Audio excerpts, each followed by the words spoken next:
Hi everyone. I was recently painting some 15mm ancient models for Hail Caesar, and I thought it would be a great excuse to make a video showing how to paint smaller scale models, and in this case, also how to paint darker skin tones. 15mm is a great scale. You can get through painting models and armies much quicker than with 28mm, but there's also still plenty of detail that you can linger on if you want. Anyway, in keeping with these figures, I'll keep this one short. So, without further ado, let's get started. The first key to painting smaller scale models is batch painting. You've got a lot more figures to paint, so you don't want to spend as much time on each individual model. For that reason, I like to glue a group of figures onto something like a coffee stirrer or lollipop stick like here, allowing me to paint several figures in one go as a production line. I then put that stick on a spare base so I can attach it to a painting handle, and then, when the models are painted, I can snap them off and stick them to their final base. These figures are intended to be desert nomads, so to begin with, I'm going to base coat them all with Wraithbone spray paint. I wanted to use this video as an opportunity to talk about painting dark skin tones, which can sometimes be daunting to paint realistically. My go-to recipe starts with a base coat of dryad bark. On these models, the skin is the majority of the area, so I'm just going to go from left to right, painting all of the skin on each model in turn. I may need more than one layer for an even finish, in which case I just paint each model in turn, and by the time I reach the final one, the first model is dry, and I can start applying a second coat. Basically, this is a production line.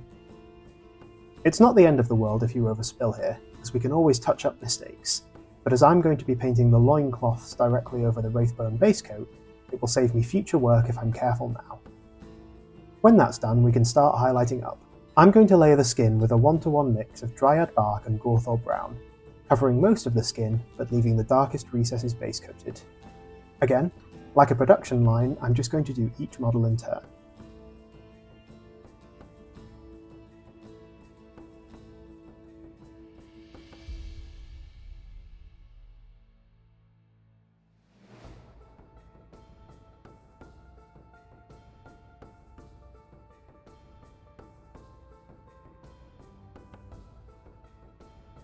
Then, a smaller highlight with pure Gawthor brown, defining the larger muscles and higher points.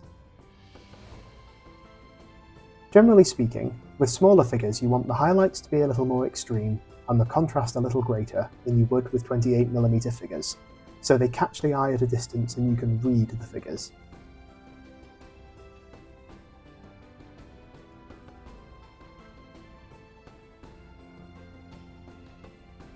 And finally, with a 1-to-1 mix of Gawthor brown and Kislev flesh, I'm going to spot highlight the biggest muscles and most extreme points, being quite sparing.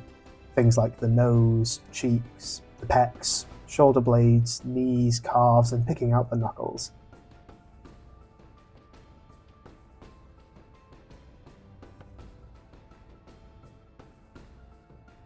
This highlight is a bit more extreme in contrast than you might do on a larger model, but it's really about drawing the eye at a distance.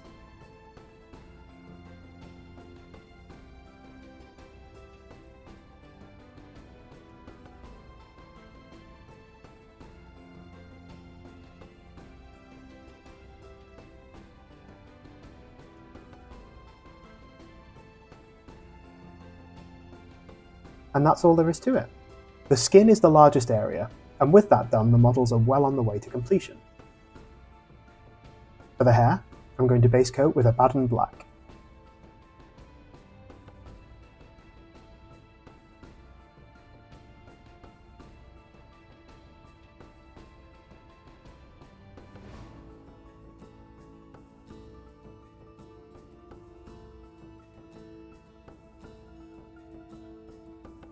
I'm then going to start picking out the texture with an overbrush of Eshin Grey.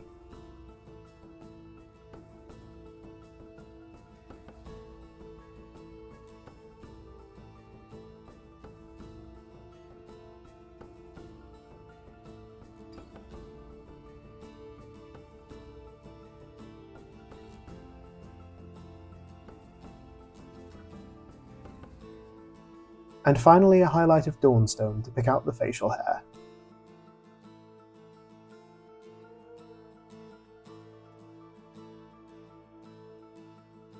And the edges of the hair around the face, just to draw the eye to the faces even more.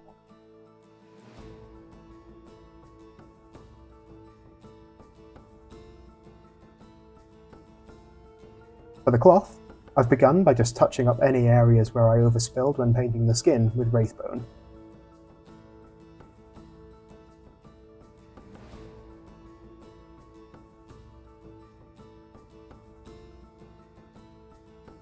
I'm going to shade the base coat directly, with a 1-to-1 mix of Agorist Dune's contrast paint and contrast medium.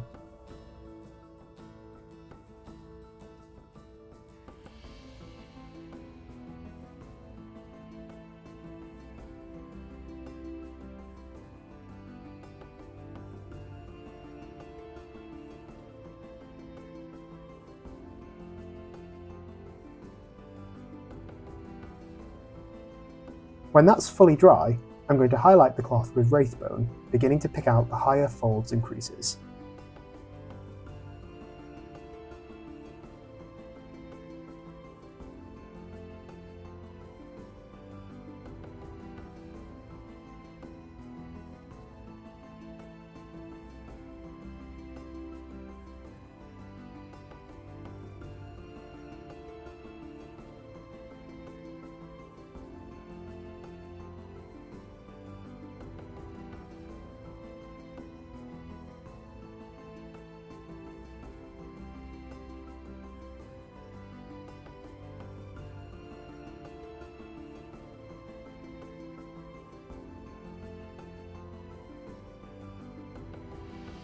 And finally, a spot highlight with Vallejo Ivory on the very edges, but you can also use Citadel Screaming Skull.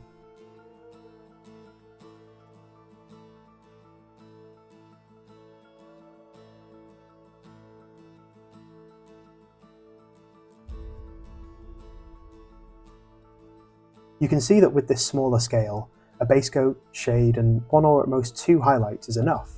At this size, lots of progressive highlights would just be a waste of time.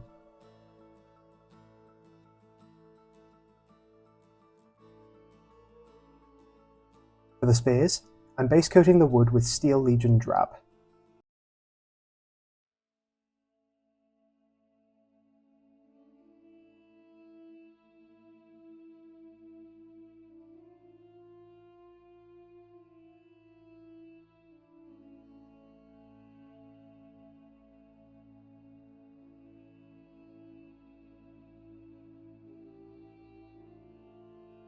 And then giving a quick highlight of Vallejo's Green Ochre, or Citadel Krieg Khaki.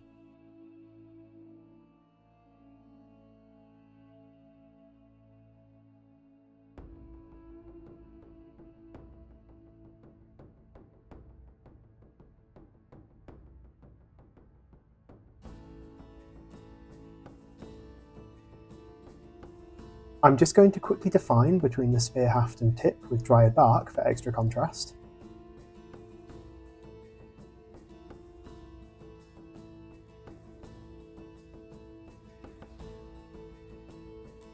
And then finally paint the spear tips with Hashut Copper.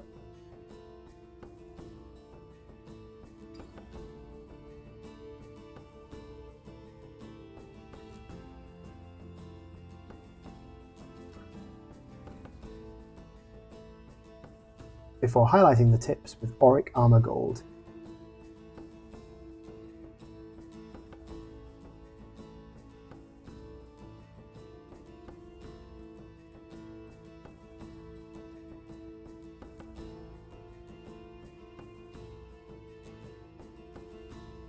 Last thing to do is just paint the bases of the models in Steel Legion Drab, being careful not to get it on the feet, in preparation for basing.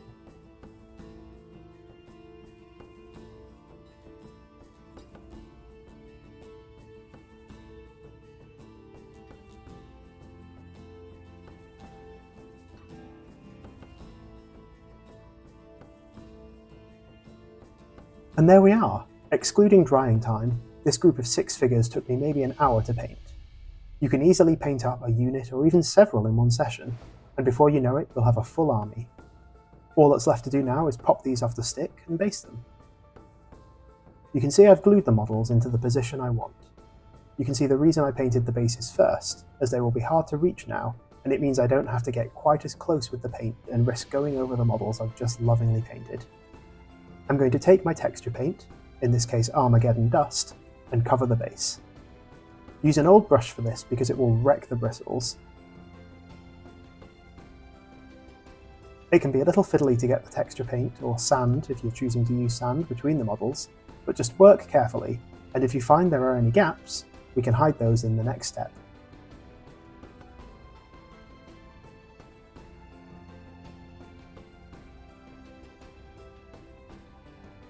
The next step being adding any desert-appropriate tufts or flock you might want to the base.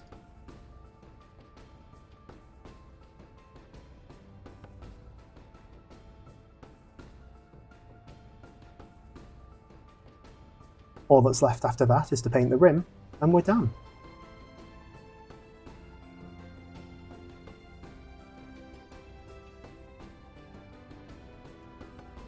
And there we are, 15mm models demystified.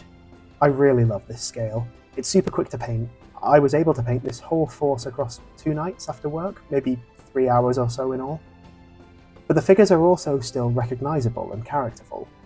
As you can see on these Vikings, for example, there's still scope to add little touches. Textile patterns, tattoos, that sort of thing, if you really want. I hope you found the video useful, and more importantly interesting. I'm planning to do more historical content in the future, so do please leave a comment below if there's anything you'd particularly like to see. Other scales, like 6mm for example? Otherwise, please do like and subscribe, it really means a lot and helps the channel grow, and I'll see you next time. Until then, happy painting.